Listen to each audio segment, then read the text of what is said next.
Poker superstar Daniel Negreanu. This is a special town for you when it comes to poker tournaments. What is it that makes London so successful for you? You know, I love this environment. I love the people in London, the food, really. I'm a vegan and there's like a lot of really good options. I come here, it's at a good time of year when my mind is really focused, I guess, after about a month off the World Series. But strangely, I've done well in the World Series Europe, which has kept me out of EPT London the last couple of years. So I'm excited to finally have a chance to play again. You are one of the most well-known faces in the poker industry. Is there a special situation that you felt that it was life-changing for you in your career?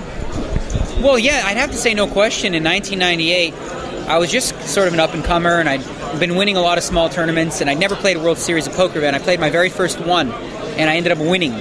You know, I had a coin flip hand, literally a coin flip, you know, and I won. I dropped to my knees and was like, oh my God, I won, you know.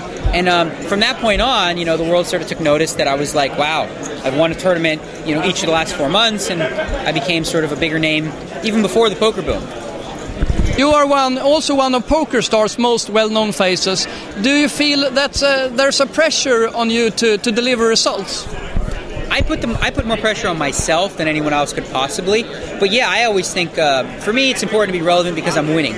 You know, I think it's important for the media to focus on those that are hot and doing well. So for me, if I'm not doing well, I put the most pressure on myself, frankly. How you doing, Jerry? Good to see you.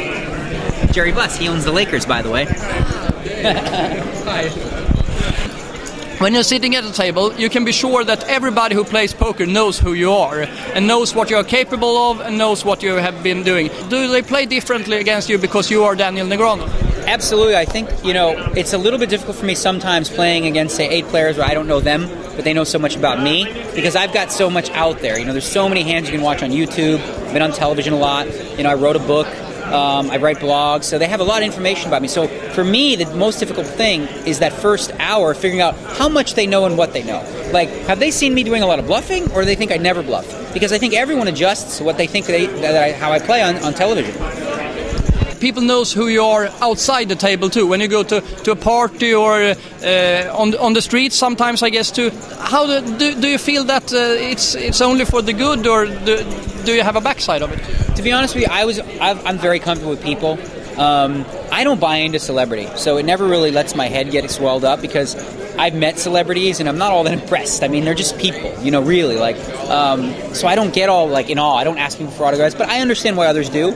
So it's pretty comfortable for me. It doesn't bother me. There are times when it's like, okay, listen, I need to go somewhere and there's a big crowd. I'm like, I only got a couple minutes. Say, sorry guys, I got to run. But for the most part, it's part of the deal. You know, you're going to be on television a lot, become popular, promoting the game. You know, hopefully, if people aren't asking for your autograph and stuff, then you're probably not doing very well. You are also known to be one of the good guys of poker. Your image is to be a good guy, and hopefully it is because you're a good guy. But do you ever feel, because whenever there's something little that people want to focus on, that they think, oh, this Daniel Negreanu did that and that, do you think it's too much of focus of you? Well, you know, like, for example, if I have cameras in my face all the time and I pick my nose, you're going to see it. Where other people go, oh, he picked his nose, but, you know, if you had cameras in your face, you'd probably pick your nose, puke, do a lot of stupid things, you know? So you always have to take the good with the bad. And I'm sure there's mistakes I've made and done things the wrong way, but I am who I am. You know, I'm a human being. And I do think, to some degree, people will nitpick in certain spots because they don't necessarily understand or just want to make a fuss out of nothing. But, you know, that's the most time that happens, like on the internet and forums, where a lot of the kids are 14 years old, you know, and they really just like to do that so that they get your attention a lot of times. You are very well known for great readings. You have a special skill to see how people react in certain situations at the table.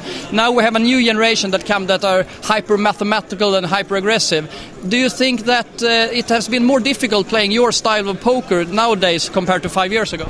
Well, the game's changed so much that I think the way that I played tournaments was optimal, and I think it was the best way. But what I found is that everybody else learned, and now everyone's playing like I did.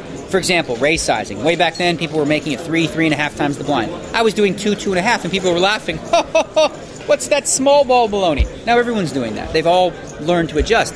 So for me, I've also had to make adjustments to how the new players play, and that's been the fun thing, to be honest with you. And I've really been enjoying that, and I have made a lot of adjustments to my game for sure. Okay, thanks a lot and good luck, Daniel.